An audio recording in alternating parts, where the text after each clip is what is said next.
Hey guys, you've got Scruffy and Jinyo for yet another Trek episode of the day as we celebrate 50 years of Star Trek. So it is now time for pretty much maybe everyone's favorite episode, airdate episode 18, yep. Arena. We're all set. We're ready. We've got our chunks of fake diamond, and we're gonna load them into our little fake bamboo or cannon, and we're gonna start playing the episode right now. You're kind of a huge nerd. You're kind of like a really huge nerd, you know that? I don't know what you're talking about. I don't know.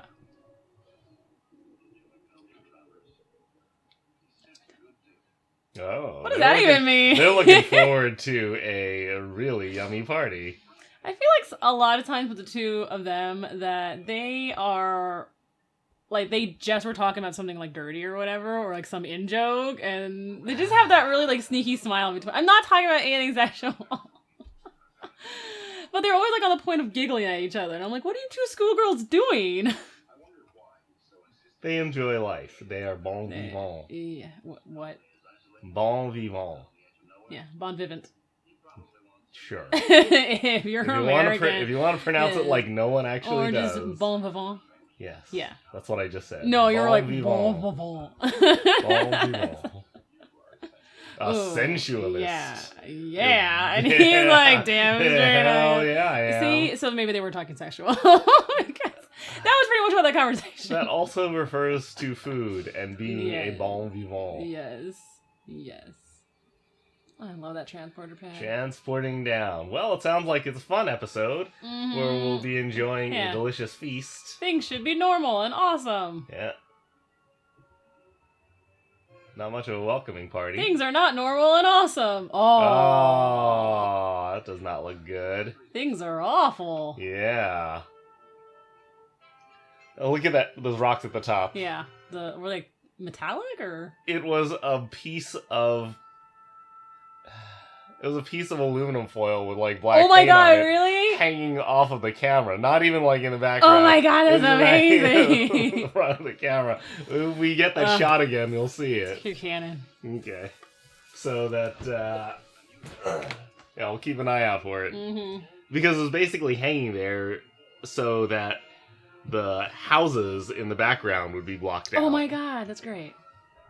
Hey, you gotta do what you gotta do. You do gotta do. And I was gonna remark on, like, what a big, like, area they're in, you know? Yeah, the like, area... after Vasquez Rocks, it's obviously, well, we're gonna be back there. Yeah. But that's obviously on location area they're at. They're definitely shooting on location in this episode. I mean, see? It's just a holy shit! Flappable aluminum foil. It's even hanging in front of part of that fort. I was so busy just looking down that I just see it in my peripheral, so I'm like not even registering. Right, but that is the literally.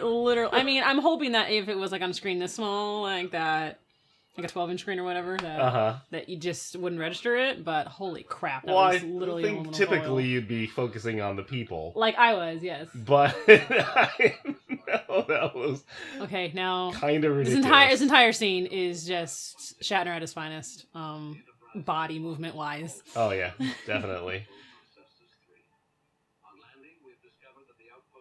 So no more of my favorite belt at this point. They all have the nice, sleek black belts under their tunics. Yeah.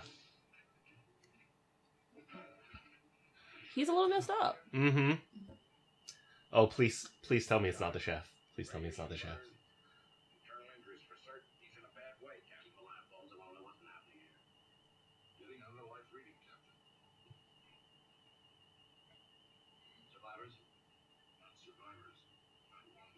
Oh. Cold-blooded. Dun-dun!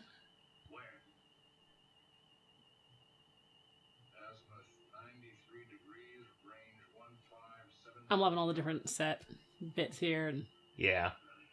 I mean, for me, like, one of the most involved sets we've seen at this point, you know, in terms of showing destruction of something. Yeah.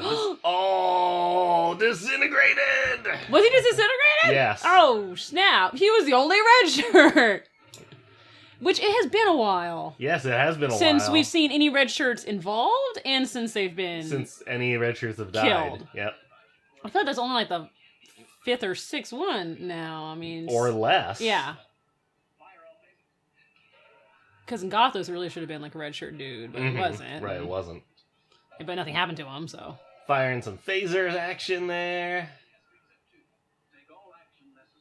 Which, that is now actual... Yeah, phasers and not like... Not the photon torpedo phasers that they used in that other episode. It's always about keeping the ship safe. Can't say that fast. Oh.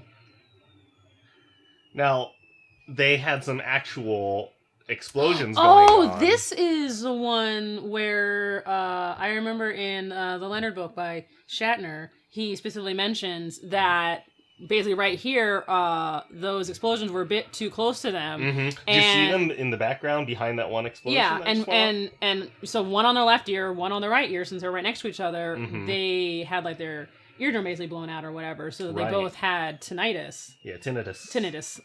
It's not tinnitus? Oh, okay, so they both had tinnitus. I don't know. I think I've heard it go both ways. But, I mean... Yeah. They had it. Right. You know. Both Shatner and Nimoy suffered from hearing damage for the rest of their lives because of the explosions that went off. I guess for Nimoy, it was really, really awful. Shatner actually took some like hearing therapy because it's basically you always hear. Yeah, ringing. You always hear it, but there's like some therapy you can do to like retrain your brain to basically block it out. Interesting. But I'm not sure if Nimoy ever actually went and did that as well. Maybe he just used his Vulcan discipline. I mean, that's crazy. Yeah. I mean, things happen. Mm-hmm. And sometimes... here we go! A little serpentine! Dodge and weave! A little patented... Yeah, look at that! Oh, God! Oh, yeah, I mean, nice. he is... Just possibly the best series of movements we've seen from Shatner thus far. And possibly one of the best, like... top 3 or 5 dodge and weave moments he has. Yeah. It's really glorious. Any stuntman could have duplicated that. No. I mean, because they would have run straight maybe like a normal person. But, I mean, he's got that beautiful kind of dancer's movements going, and then the roll and tumble, and that beautiful, like, am I gonna get up? Nope, my leg goes out on me. And then I arm go my little butt up. Yeah. It is beautiful. And you've got Sulu sort of in charge of the Enterprise, but he's not taking the command chair. Yeah. Unfortunately. Because he's kind of busy multitasking at the moment. Here we go. Oh! Jesus. That was a big one. Yeah. Oh. It's always about the ship. It's like, you abandon us if necessary. Protect my ship, damn it! Protect my ship. Yes. And this is great. I really love seeing this, I think, better established hierarchy of command, where it's like, alright, you've got Kirk, Spock, and McCoy all down there. Right. Not that McCoy was going to take over, but... No, he's lower down. But, I mean, I guess if you don't have Kirk and Spock there, then it would go to... Would it go to Sulu or would it go to Scotty? Well, it seems to go to Sulu here, because Scotty's not down on the landing party. McCoy outranks Sulu, but he's not a command officer. Yeah. So... Now, I just like seeing Sulu do that, and there's relationship of, like, I don't want to leave you, you know? Right. It's like, no, leave us. Yeah. Save the ship. Now, this whole fort... Oh, God. They're actually... This fort is large and extensive. Yeah, and is that an actual set they built, or they borrow it from a movie? This set was built in the 50s for a TV series, and continued standing and being used in several TV series afterwards. I'm a little concerned that if a tricorder is damaged, it becomes a grenade. Yeah, you don't want to mess with a tricorder. What the heck? Never put the batteries in a tricorder backwards. Bad things will happen.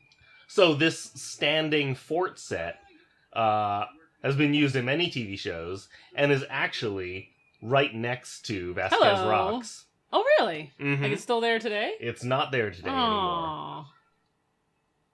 That was a big tease. At the time, Vasquez Rocks was privately owned. Oh, okay. Now it's a state park. Mm-hmm.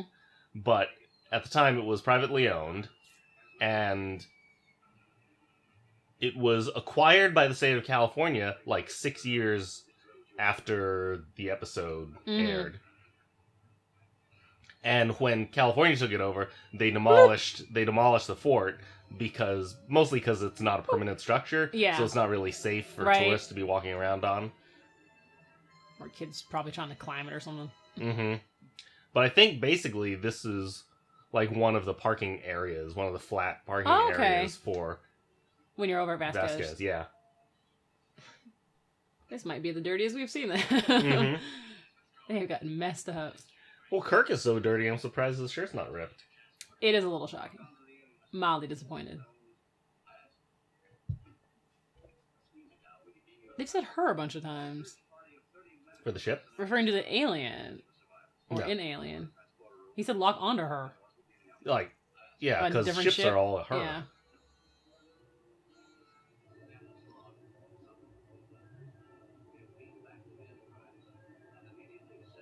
Okay. I get you.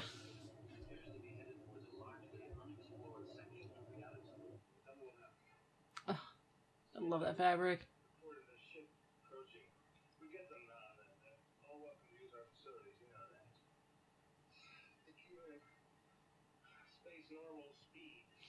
Space normal speed. I love that this is a unit of acceleration. Yeah, oh my it's God. It's on your speedometer. Space normal. Yes. Impulse. Yeah. Warp 1, warp 2. It's like I want to see a stereo that has like 11 for take it up to 11. I want to like get in a vehicle where it's like space normal speed, you know? Mm-hmm.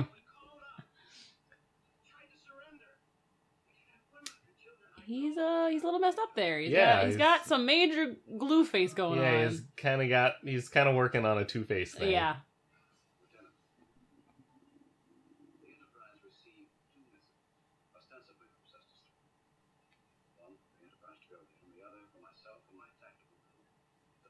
Well, that doesn't seem safe now, in retrospect. Yeah.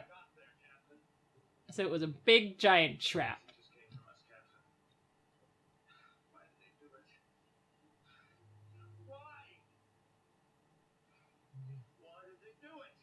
Why indeed?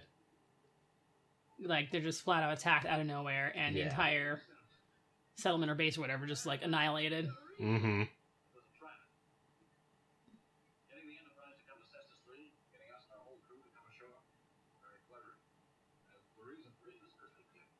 Obviously. Enterprise is the only protection in this section of the Federation. Mm-hmm. This is actually the first time we've heard the Federation being mentioned. Yeah. So when was this, in what order? This is number production? 19 in okay, production. so it's about... It's about where it would be. Yeah. So it's... It's pretty late into the first season. For them to finally be like, all right, we're calling it Federation. Right. And not Space Central or Space Command or some other type of space-related thing. Right.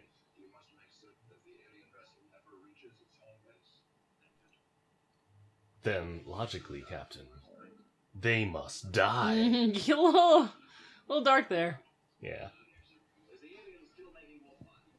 Warp 5. Mm-hmm. Jeez. Well, then go to Warp 6. Yeah.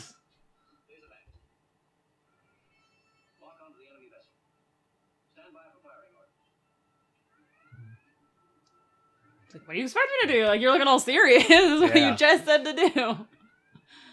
That's like a long hold on Spock's face. I'm not really sure why.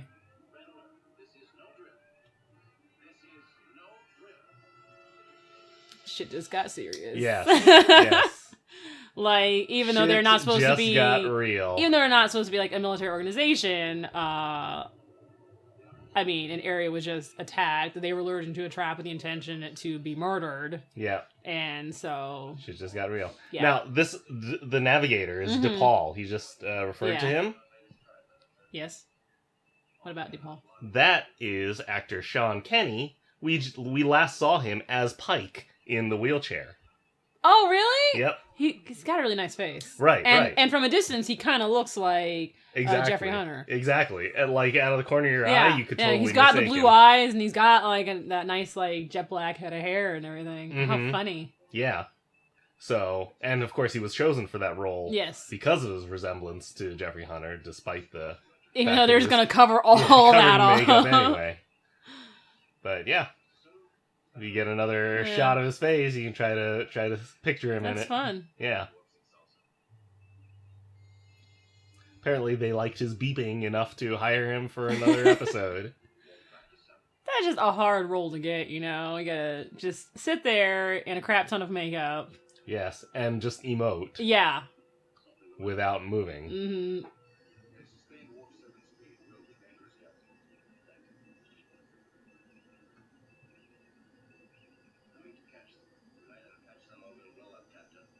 Scotty, just out, up here. Hanging out on the bridge. Well, I mean, there is obviously a kind of weapons and technical area where, like, the red guy's over there, blue guy's over here. Although Uhura drifts over. Here's where you get the real info.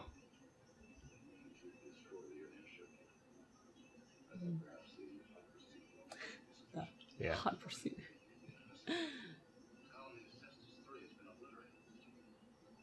Do we have to destroy them?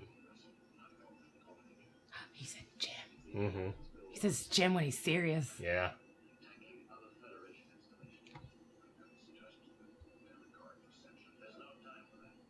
There's no time for our high-minded ideals. I think is quite out of character for Kirk of what we've seen him thus far. Mm-hmm.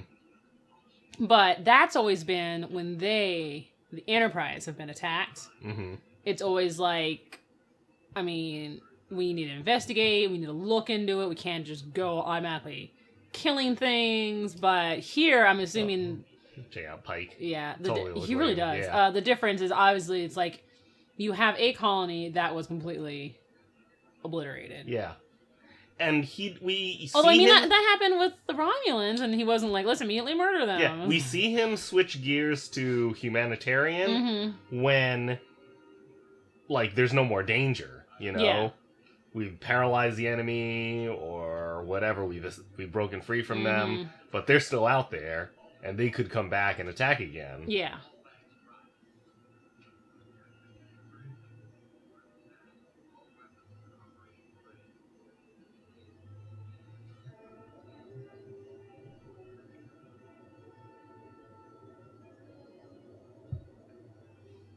Like, you can do whatever you want to the Enterprise, but if you just attack some colony, kill everyone. Right.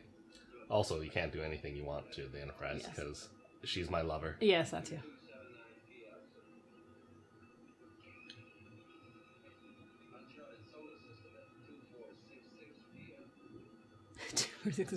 Yeah. What?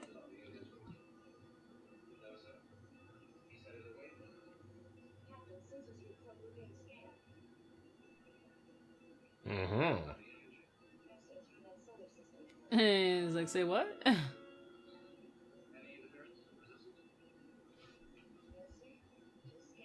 I mean, I know her arms are stretched out, but it seems like her sleeves are like a hardcore 3/4 length. Yeah.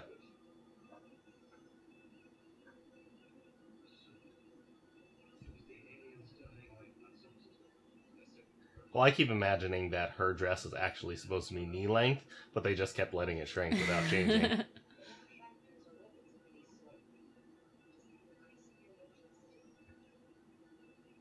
Her eye makeup is just stunning. Yeah. It's just gorgeous. Just gorgeous, kind of just slow angle across her eyelid. So we're being hardcore scanned, but no tractor beams, no weapons. The alien vessel has stopped. Mm-hmm.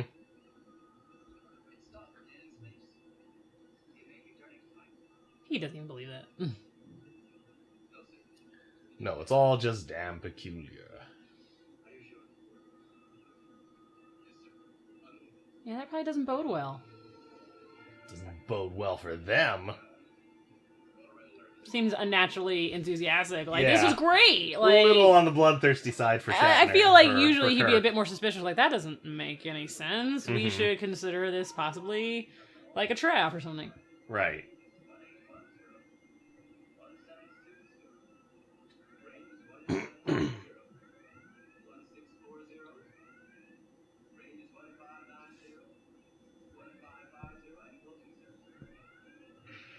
Oh! Woo! I really want this to be a game somewhere. Yeah, something's got the Enterprise.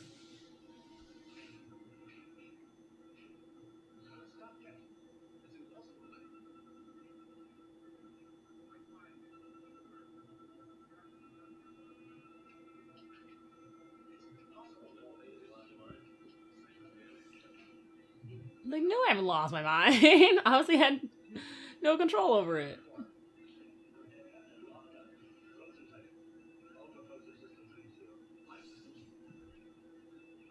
Oh, life systems.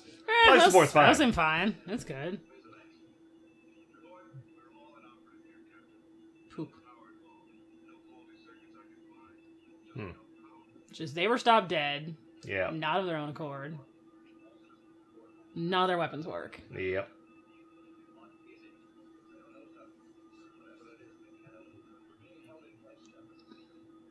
I love just stating the obvious over and over again.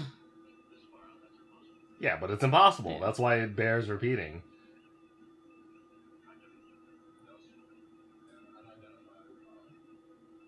It's like you're paralyzed in space and it's not even a tractor beam. Yeah. What is it? Who knows?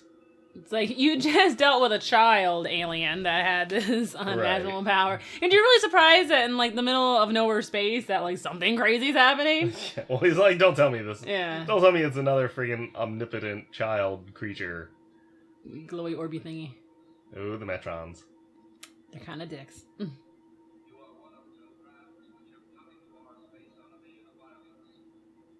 True. The other one started it.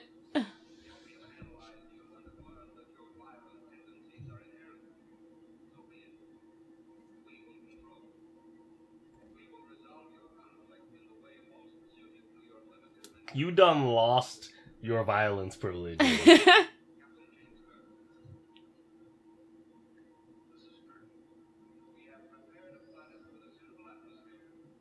Oh, thanks. The Gorn ship. The alien has a species name.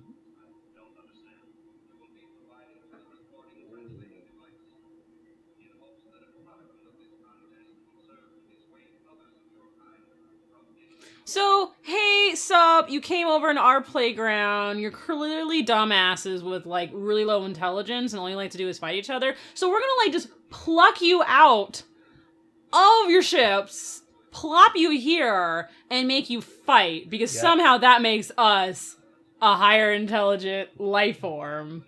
What the holy hell? Well, I think we learn a little bit more about them as I know they have this on. really interesting, like, intelligent plan behind it, but it's still, like, I've noticed a fair amount of the higher life forms with these omnipotent power, like, they're either these gentle all-knowing soul spirits or whatever, which is very rare. Most of the time it's we're kind of assholes that like to fuck with you because you're still like meat bag fleshy thingies with tiny little brains. Yay! And now he's wearing his belt on the outside. Yeah, his weapons belt on the outside.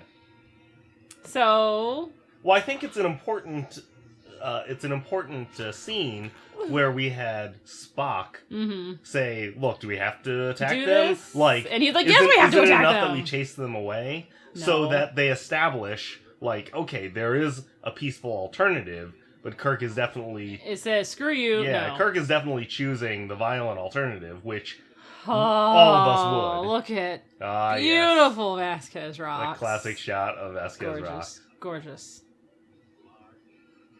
So, the glorious appearance of the Gorn. I I'm drawing a blank here, but at this point, possibly the most amazing alien costume they've shown on the show.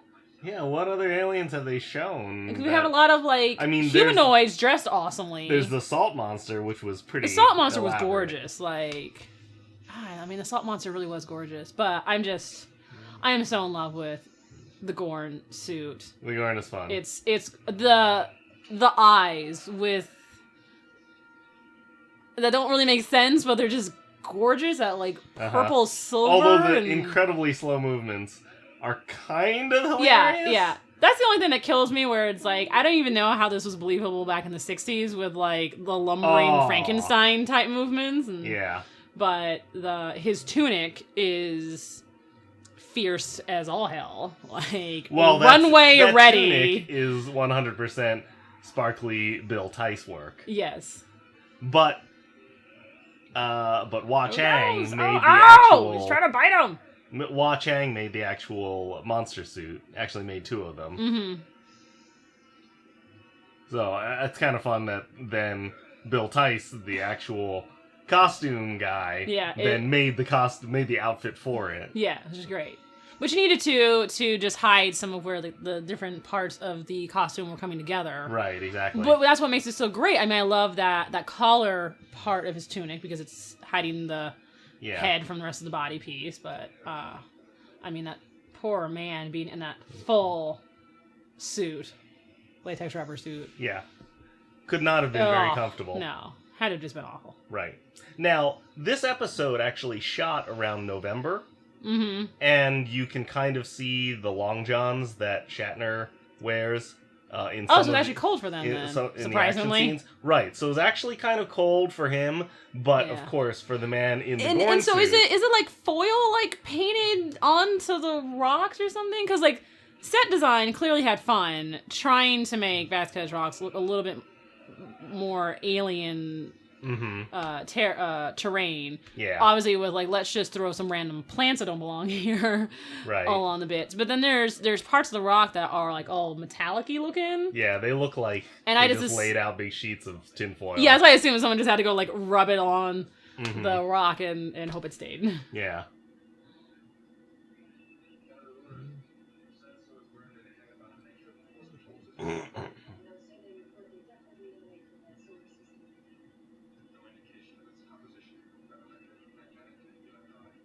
We don't know what's going on. No.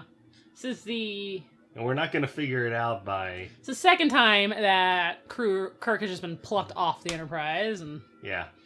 Not okay. He is already super dirty. Yep. He's got his, the universal translator that is provided to them. His little lightsaber. He is wearing short, lace-up, like, wrestling boots. Yes, right. Because of the terrain they're on. Exactly. It's for safety. Yeah. Because running around in a Cuban heel boot. It's just like, I see you there. Yeah. I'm in your rocks, sneaking up on you. It is fabulous. No. Just the entire sculpts and concept of the Gorn is glorious. I'm really sure it's the eyes that do it for me. I think they're just the most fabulous things in the world. They do add a life to it. Because it's so easy to just do, like, well, let's just do, like... a reptile eye or just some eyeball thing was like, no, we're gonna like make it look like a bug's eye, and it's like bejeweled. Yeah, amazing.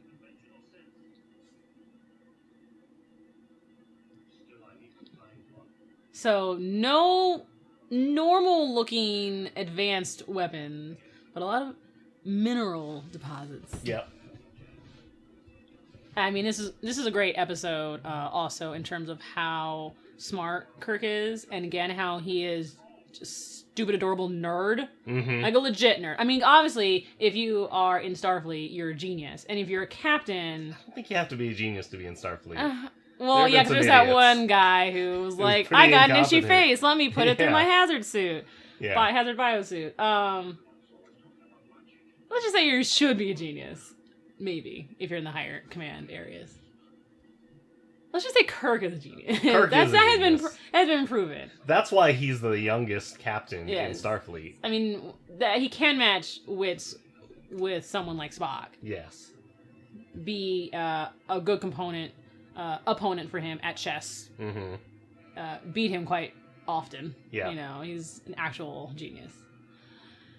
Here, have some bamboo. Mm-hmm.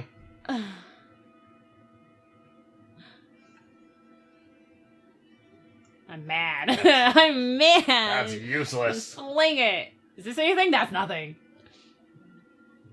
But I'm really, those rocks are gorgeous. And this is the first time we're actually seeing the beautiful spikes, like that particular iconic landscape of it. Like, they've obviously used it at least once before, but like other parts of it, and the really distinctive rock peaks, which he's been busy. Which some fans have taken to calling Gorn Rock. Yeah, I believe it. Mm-hmm. Oh, what's that? A fortune in diamonds, but worthless to him.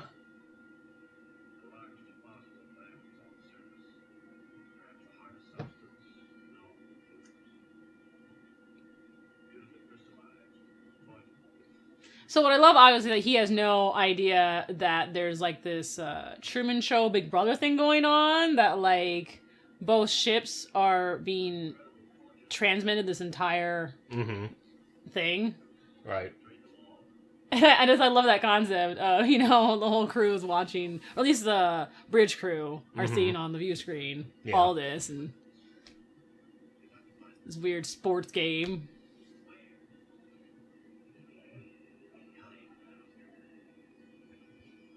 Now, I know the actor who plays Finnegan in that Shore Leave episode complained about how wearing those Cuban-heeled normal duty boots, basically they had no grip on the basket of rocks and stuff like that. So I wonder if they switched to the lace-up wrestling boots in response to that. A lot of physical work that Shatner has to do. Oh, yeah.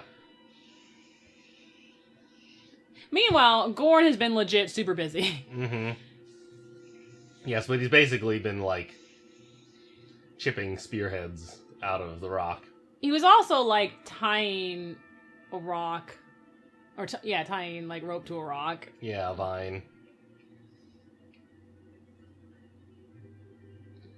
I really can't figure out why they decided to have the Gorn use such slow movements.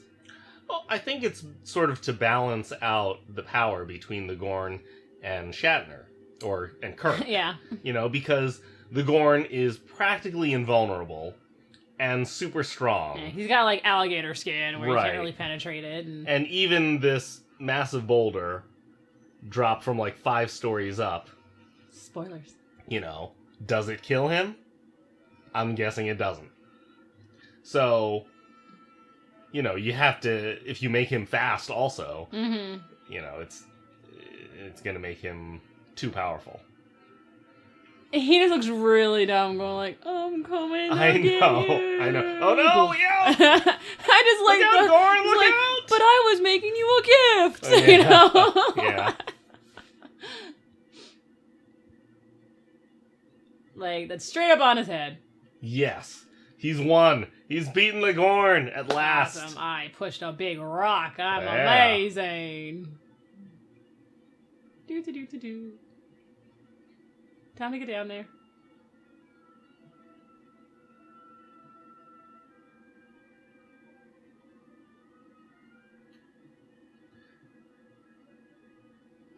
So, yes, check out the results of my efforts. Thank goodness I have managed to Oh, murder the Gorn. damn it! Oh, no! Damn it! And he's like, oh shit, I just got all the way down here. I need to go all the way back up. Right, exactly. How are you still alive? Yeah. So, he's practically invulnerable. Yeah. Time to if you make him sashay if you make away. him fast also. See, look at this. Like, the Gorn put that up. Oh no! Oh no! Oh, snaps. Oh. Oh, it was a giant boulder. So the Gorn is awfully smart. He's or at least not again. dumb. Again, Kirk was busy like running up the the mountain basically, and meanwhile Gorn is slowly but surely like getting his little traps all set up. Yeah. And it caught him a captain. Slowest approach to death ever. Exactly.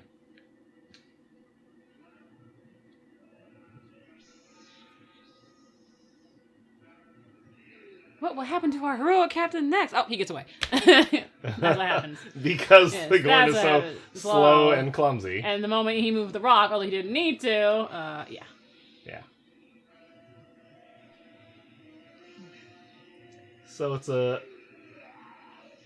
I would say both combatants are equally matched in competence. Yeah, a little bit right now. Well, Spock's trying to do his part. Now, for some of the close-ups and like pickup shots of the Gorn, we had our second favorite extra, Bill Blackburn, in there. Same guy who wore the rabbit costume. Yeah, the figure skater. But there were also two stuntmen who wore the Gorn suit. Yep. One of them was named Gary Combs, but the guy who was in it the most was Bobby Clark. Yeah. Bobby Clark, who is stepdad of our good friend Heath. Yes. And an amazing, what is it he does again? He paints beautiful things. And, do this?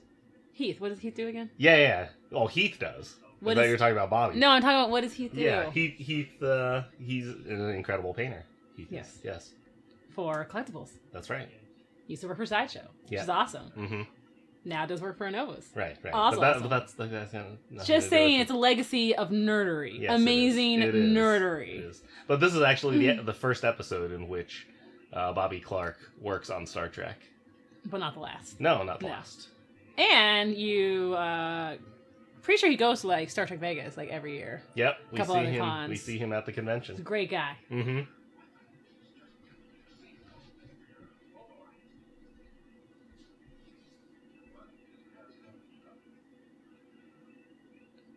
There is that newer Gorn suit that was made for like one of the commercials. Yeah, for like the video game, and like I just really, really want it to show up at a con. Like I keep waiting for them to bring it back out, like to San Diego or to Vegas or that new New York one. Like, because I really want to see that suit. It's gorgeous. Aww, all trying to save the captain. And themselves. That too, yes. Thanks for, like, making your own ridiculous judgments on us. I wouldn't say it's entirely untrue. It's not untrue, but it's like, we know everything, and we can totally see what your whole deal is. So we're just going to make this decision. Yeah. And now they've got the live stream. Yes. Uhura's totally freaked out. She's like, out. Oh, God! A lizard dude! And everyone else is like, what the? And why is he walking so funny? Yeah, what happened? Oh, yeah, he does look like Pike. He totally looks like Pike. It's the blue eyes. Right? Yeah.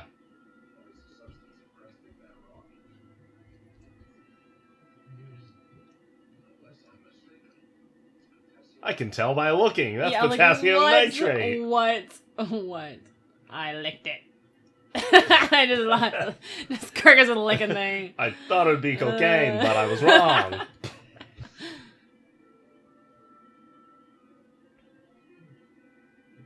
Oh, look at his little smile. He's like, this is gonna be ridiculous, but I'm gonna try it. Yep.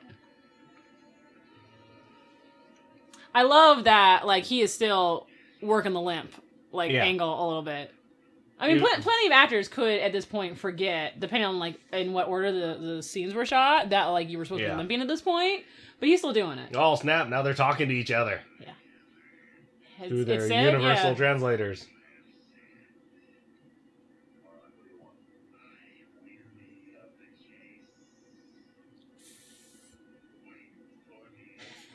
I'm really slow. Just stay there. I'm getting so tired. I can kill you. God. See, now we get some insight into why there was an attack in the first place.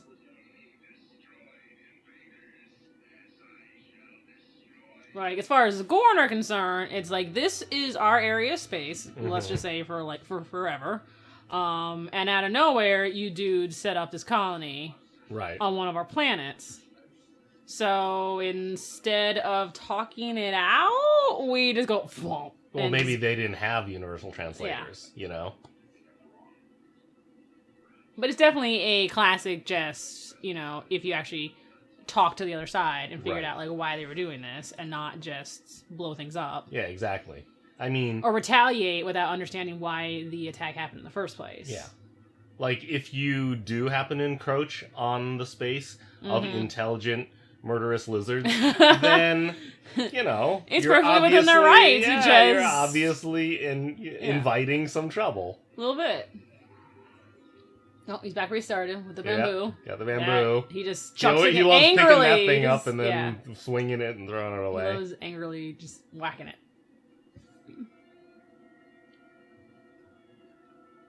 Oh, he's found a nice piece there. This magically shaped one I needed.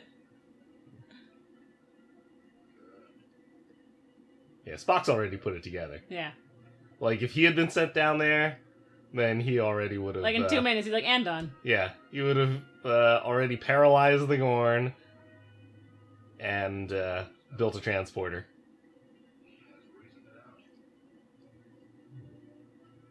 McCoy's like, what the hell are you talking about? I'm a doctor, not MacGyver. Kirk is so excited. He's like, yeah, this is ridiculous. I'm going to do it. Didn't have any other option at this point. Yeah.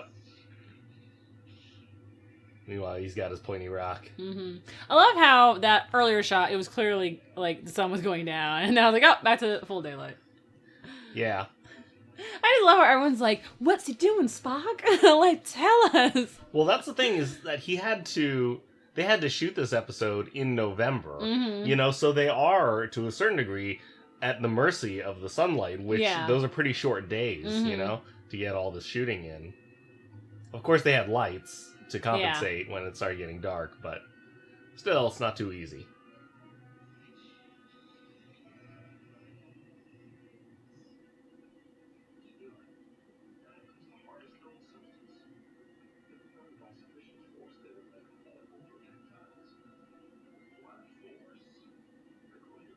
I'm pretty sure that Spock has, like, an intelligence hard-on right now for Kirk, because he is, like, look at how smart he's being. He's, like, doing all the things. Because no one else is, like, they're like, I don't understand what you're looking at, what you're so excited over. No one appreciates it like Spock It's like, don't you see what he's doing? He conveniently has all the minerals to make a bomb. Mm-hmm. He's not measuring it out whatsoever, but it doesn't matter. He knows what he's doing. Yeah. He knows. He'll take a camp of this, a big scoop of that. And... It's a very specific scoop. Mm-hmm. He's just about smiling, basically. He's really close.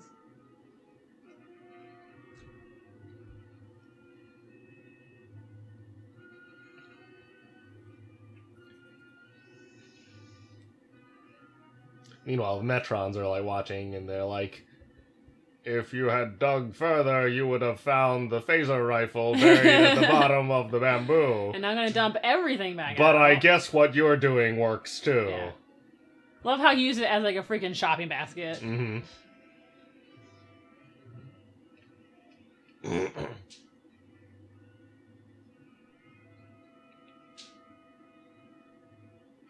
He's having to work a lot of things here. Yeah, I mean, building firearms is not necessarily the easiest thing to do. He's like, this is my perfect amount. Yeah. He knows.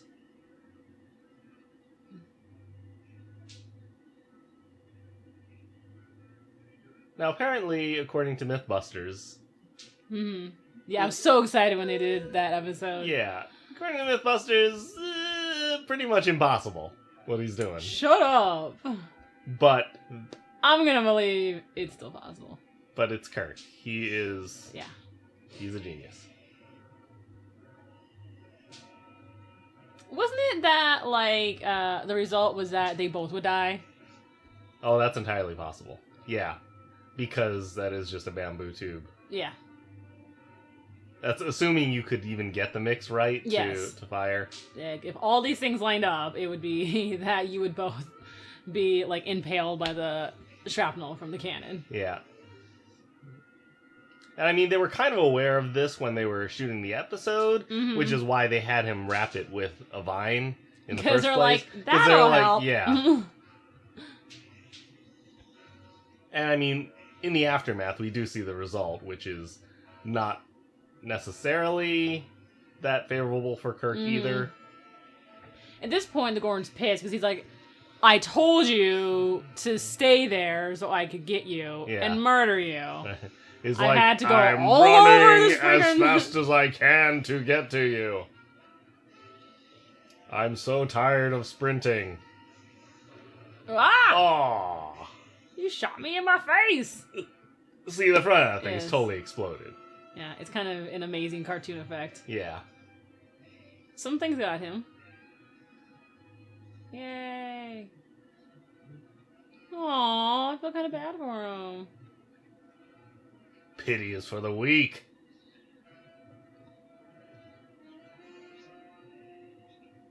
Yeah, he's legit got amazing rhinestones in his eyes. Yeah, he's like the man with the Swarovski vision. Oh gosh, yeah, it's stunning. But see, this is the crucial moment.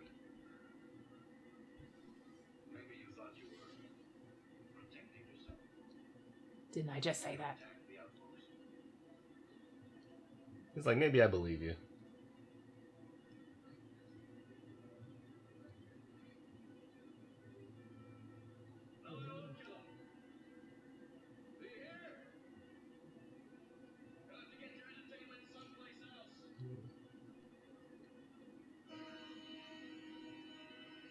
What?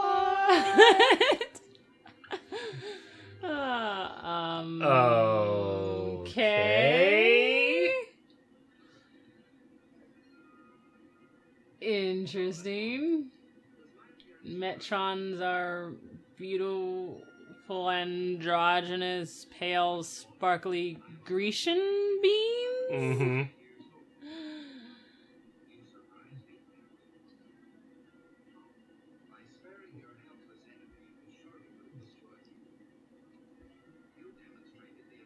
Why is there like a double glow behind him?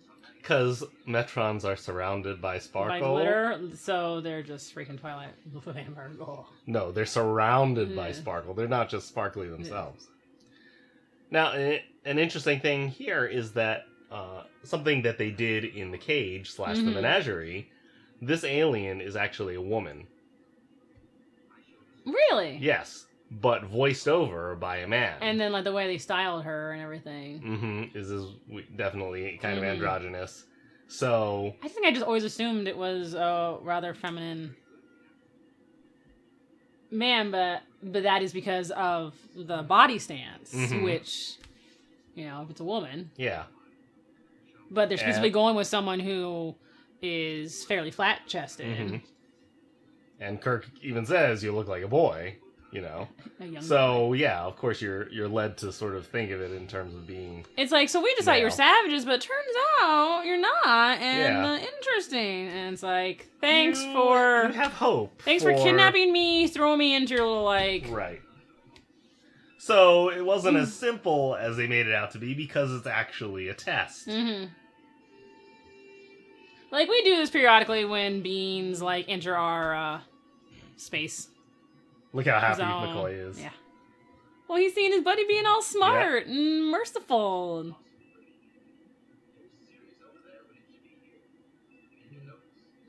As in, they got flung off. Yeah, exactly. That's a little terrifying.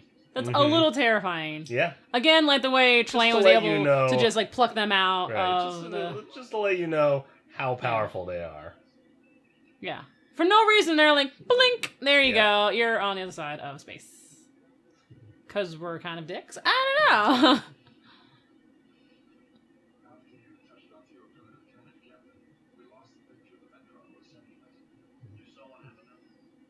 It's like, you were watching me? Yeah. I feel like Mr. Spock is waiting for an opportunity to say, like, I told you so, you know? Like, I'm interested if you took my advice and showed mercy. Yeah.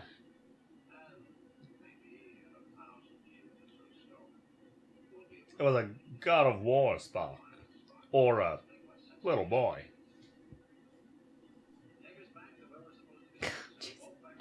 Gotta start all over again. How do you even put that in your report? Like, so, these beings threw us halfway across the galaxy. Yeah.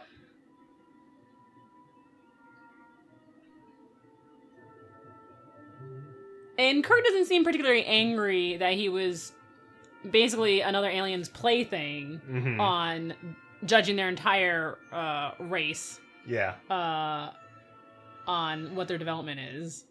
Maybe he's just more relieved not to be dead, and for humanity not to be dead also. Yeah. What does it mean he knows how close he came. What does it mean for the Gorns, though? Because they never really address that. And so it's just like, well, we sent you back to your ship and the Gorn back to his ship, but the Gorn wasn't ever going to be merciful, so...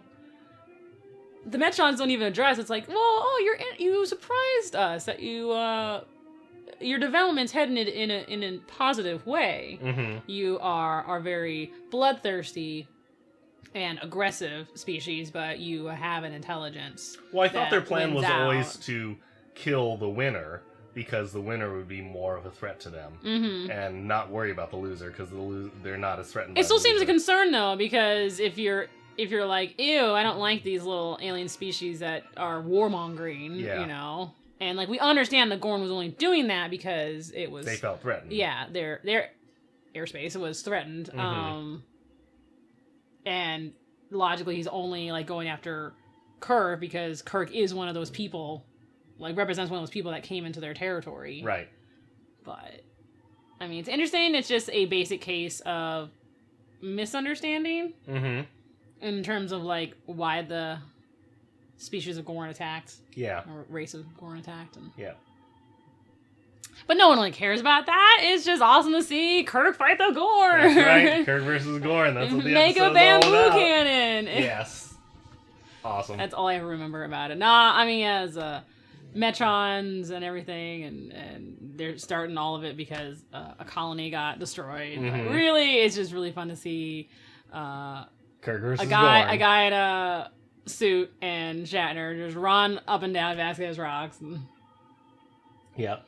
And for Kirk to ultimately prevail in the combat by using his brain. Yes. Which is awesome. Yes, so, brains and compassion. That was Arena. A fun little episode. And a great look at the now iconic Vasquez Rocks. And next episode, we'll be watching Tomorrow is Yesterday, which is a little bit of time travel. Yeah. So join us tomorrow. First time we're getting time travel, is it? Well, technically, there was time travel at the very end of The Naked Time. Because we're not gonna count like going backwards a couple days. Well, as we'll find out when we watch this episode, that does factor in just a little bit. A little bit. So yes, join us again tomorrow, which may or may not be yesterday, to watch the next episode.